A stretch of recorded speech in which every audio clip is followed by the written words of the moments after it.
Hey lovely souls, welcome to Nairah Narrates, where stories breathe, secrets whisper, and emotions unfold, one chapter at a time.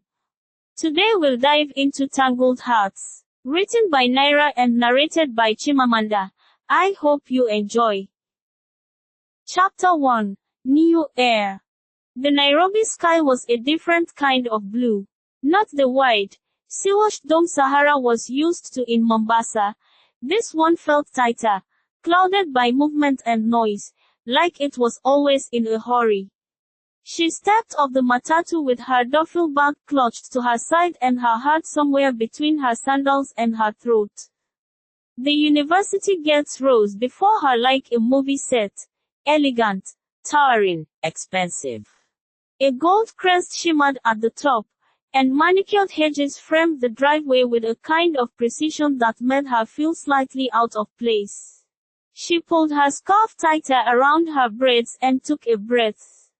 This is it, the famous UCLA.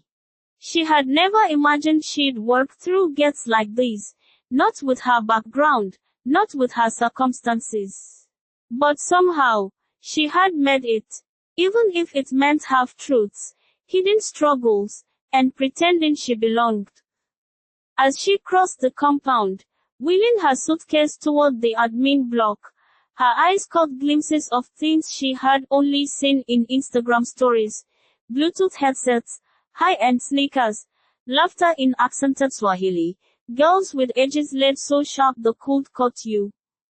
She tried to look confident, like she wasn't mentally calculating how long her savings would last. Then she saw him. Smith.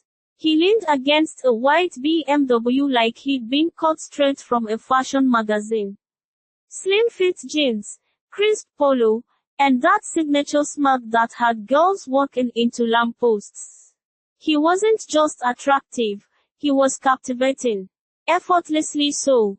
Their eyes met, and Sahara's heart flipped. New girl, he asked, working toward her like he had all the time in the world. She tried to answer, but her tongue staged a silent protest. All she could do was nod. I'm Smith, business student, 4th year, he said, holding out his hand.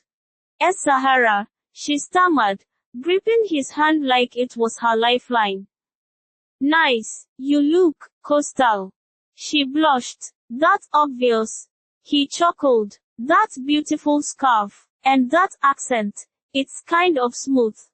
Before she could think of a clever response, another figure joined them, quieter, more reserved. Carla, this is Sahara, Smith said, motioning to the boy beside him. She's new. Try not to scare her. Carlton gave her a polite nod and a soft smile. Welcome. Unlike Smith, Carl didn't draw attention. He didn't try. Yet there was something about the way he observed the moment, like he was quietly piecing together a puzzle no one else noticed. Sahara smiled back, casually, without a second thought. He seemed nice. Maybe the kind of guy who'd help carry your groceries or fix a leaky pipe if you asked nicely. Smith leaned closer. Need help settling in? She nodded again, heart racing. I think so. He grinned. Then you're lucky. You've got the best school daddy on campus. The call to prayer drifted gently through the open window, mingling with the scent of cardamom tea and the salty breeze from the ocean. Mombasa mornings had a rhythm of their own, unhurried, golden, and full of the kind of peace you didn't notice until it was gone. Sahara sat on the old wooden stool by the kitchen door, her chin resting in her palm, watching her mother stir tea in a kettle that had lost its lid years ago. Are you nervous? Her mother asked without turning around. Sahara blinked. About what? Her mother smiled. About leaving. About Nairobi. About everything. She wanted to say no. She wanted to sound brave, but instead, she shrugged. I'll miss this place. Her mother poured the tea into 2 chipped mugs and passed one to Sahara. It will miss you too, but the world is bigger than our alleyways and fish markets. Sahara looked out through the doorway where a row of damp clothes danced lazily in the breeze. The courtyard beyond was still dusty from yesterday's sweep. She'd grown up here, dodging water buckets, learning to fry mahamri on this very stove, watching the neighbors argue over who used too much charcoal.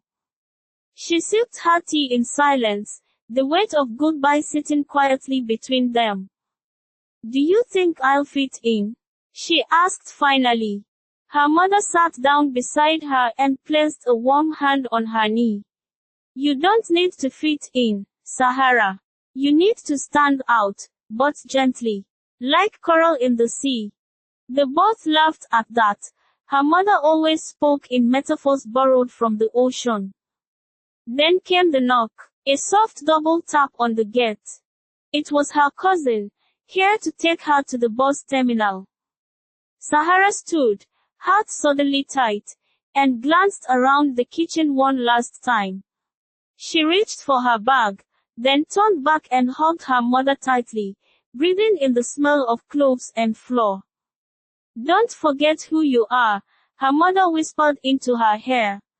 "And don't pretend to be someone else just to be loved." Sahara nodded, blinking away tears. She wouldn't cry, not in front of her mother. But as the matatu rolled away from the street and her home shrunk into the distance, a tear slipped down her cheek. She wiped it quickly, pretending it was just the wind. Thanks for listening this chapter with me. Don't forget to like, comment, and subscribe for the next one. Until then, keep feeling, keep dreaming.